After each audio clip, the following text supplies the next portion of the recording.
Très peu de choses ont évolué et c'est pour ça qu'on est en grève encore cette année.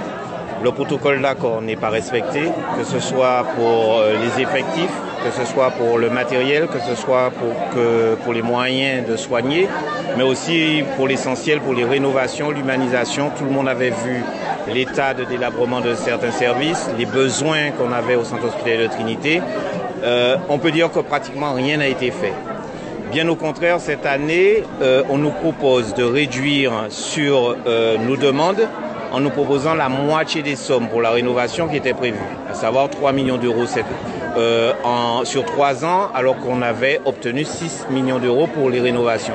Donc nous sommes dans un jeu de dupes qui est inadmissible parce que la question qui est mise sur la table, c'est quelle qualité de soins pour la population du Nord, quelle offre de soins pour la population du Nord et quelle considération vis-à-vis du personnel soignant et de l'ensemble des équipes qui sont dans les services, qui ont des missions à remplir et qui ne peuvent pas les remplir correctement. Professionnellement, nous sommes complètement désœuvrés vis-à-vis de cette situation. Donc l'ARS et l'administration provisoire qui dirige aujourd'hui le centre hospitalier universitaire de Martinique ne répond pas à nos demandes, ne répond pas aux besoins de la population et des personnels. Donc il s'agit pour nous aujourd'hui de rappeler que l'égalité des soins est inscrite dans la Constitution, inscrite dans la réglementation hospitalière. Toute personne a le droit de recevoir et d'accéder à des soins de façon équitable sur le territoire. Et aujourd'hui, nous disons qu'à Trinité, il y a une maltraitance institutionnelle qui conduit à une inégalité sur le territoire du Nord par rapport aux autres territoires. Et c'est cela que nous dénonçons aujourd'hui et c'est pour cela que nous sommes en mouvement et que nous demandons aux élus de venir constater sur place la réalité de nos conditions quotidiennes de travail.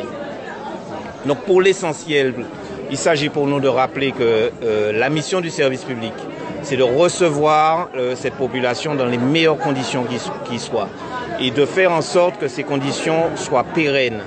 Pour le moment, nous n'avons pas ces réponses-là.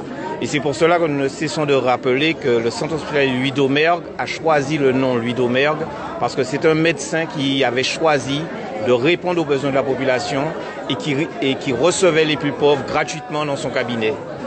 C'est cette mission que nous ne cessons de répéter. La mission de service public doit avoir sa plus grande valeur aux yeux des autorités.